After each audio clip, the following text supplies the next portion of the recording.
200க்கும் மேற்பட்ட ஆட்டு கிடாய்கள் பலியிடப்பட்டு 5000 பேருக்கு அன்னதானம் வழங்கப்பட்டிருக்கு.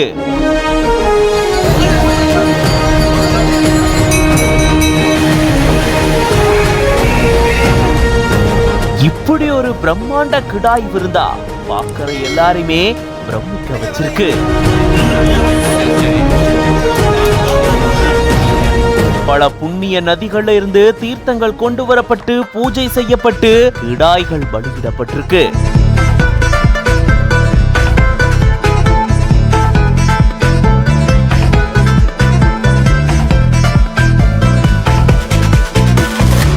திண்டுக்கல் மாவட்டம் பழனி அடுத்திருக்கக்கூடிய கோம்பைப்பட்டி கிராமத்துல மேற்கு தொடர்ச்சி மலை அடிவாரத்தில் அமைஞ்சிருக்கு பிரசித்தி பெற்ற பெரிய துரையான் கருப்பணசாமி கோயில். பழமையான இந்த கோயில்ல ஒவ்வொரு ஆண்டும் சித்திரை மாதம் திருவிழா நடத்தப்படுறது வழக்கம்.